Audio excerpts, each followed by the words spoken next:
زه خپلو محترمو سمیعینو خاص کر ګرانو خویندو میندو ته صحیح یوې نقطې طرف ته متوجه کوم څه د دې بیبي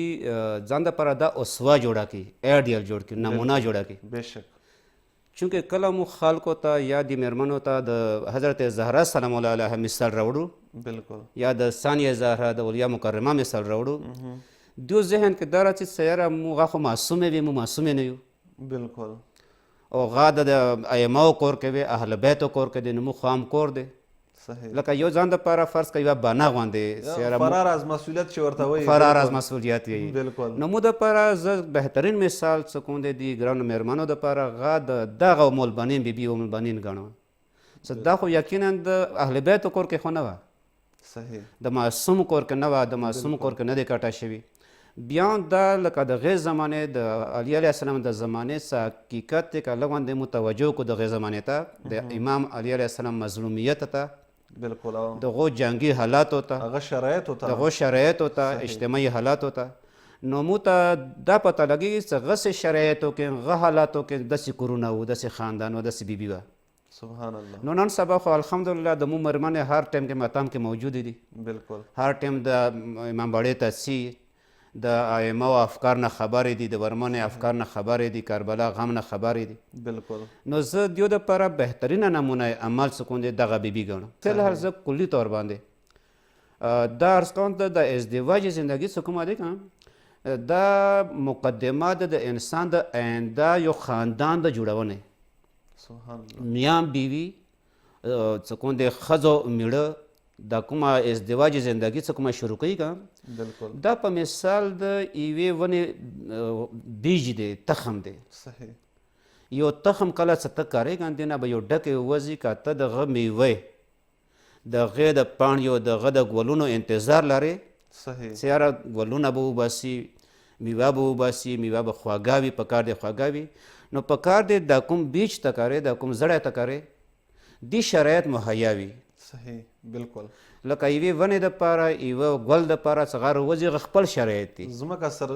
سرخیزه شرایط دا دي چې ځمکه پکار دی زرخیزه وي زرخیزه وي بالکل میراسترګې پکار دی ووایي اکسیجن پکار دی موجود وي اوبه وخت په وخت ورته پکار دی ویر کې بالکل پکار دی د جړی بوټي ورکې ګاند ګوند نه وي دا ټول شرایط پکار دی څه شیونه نه وي صحیح او څه شیونه وي بالکل د مېرمنو خویندو میندو دپاره مثال زه غواړم چې څرګند شي جی غدا لکه ګل یا فصل یا ونه دپاره څه شیونه پکار دي څه وي څه شیونه پکار دي څه نه وي صحیح لکه میراسترګه پکار دی یو حد پورې که ډېره زیاته شي بیا به مثلا سیځي اوبه پکار دی یو حد پورې بالکل که ډاڼ کې کار هغه بیا نه کېږي خپل حد و یو حد پورې او دې قسم ته د خاندان څه کوم جوړېږي که خاندان د آینده نسل کوم ارسي بالکل دی نسل کې نیک کسان راتلی شي نیک ښځې راتلی شي اوچات کسان راتلی شي صاحب حیثیت کسان راتلی شي نامور کسان راتلی شي شجاع لیډران څه هغه باندې مطلب شیعه قوم فخر وکړي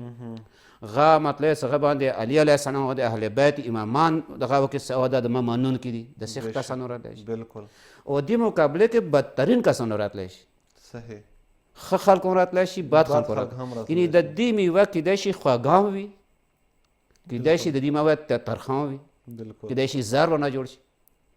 اوس دا ذمهداري د دې میان بیوي دي دا څه کومه د زندګۍ آغاز کوي صحیح لذا کسې د دې میرمنې د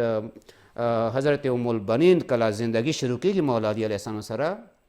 او مولا علی علیه السلام کوم شرایط خپل ورور ته وښیلو چې یاره داسې کور نه وکسه څه متقي وي پرهیزګار وي شجاع وي دلیر وي دا ټول شیونه بس دا سبق یې دی مو په بالکل که نن سبا کوم ځوانان هم نه مراد صرف ژڼې نه دي حتی ځوانې اوړ کې څه هغه واده ایج کې دي بالکل بالکل د فکر پکار دی هغه د فکر وکړي صحیح لکه یو میټرک والا اوړ کې تعلیم دپاره فکر کوي چې زه بد سوی یم بالکل یا مثلا یو سبجیکټ غواړي چې هغه کله کې یو سبجیکټ اپناو کې چې زه ډاکټر د جوړېږم که انجینیر د جوړېږم صحیح دې شیونو فکر پکار دی هغه نه زیات مهم ازدواج زندگی دی بالکل چونکه که انسان ډاکټر جوړ شه خوشحال به وي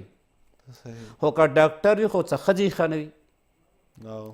یا انجینیر خوشحال دی تنخیح ښه دی خو ښځې ښه نه دی بالکل یا ښځه ډاکټره دی مثلا د غا د بل ښه مقام پوسټ باندې دی بالکل خو شوهر یې ښه نه دی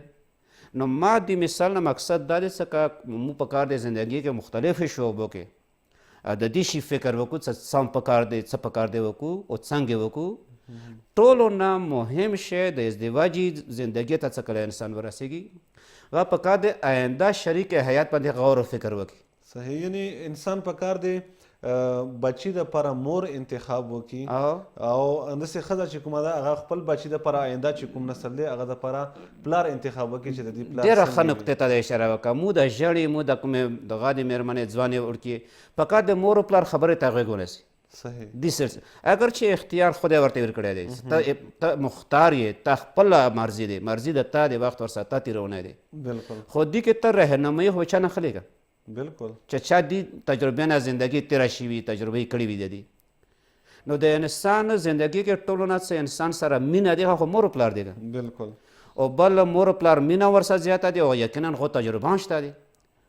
هغو د دې بچی یا د بچی آینده زندگی دپاره غز زیات نگران دی بالکل څه که هغو خوشحال وي خو دا مور و پلار به خوشحال وي که هغو تکلیف کې وي نو دا مور و پلار به تکلیف کې وي دې ټولو وجوهاتو ته کله موږ سوچ کړو نو مور و پلار بهترین مشاور دی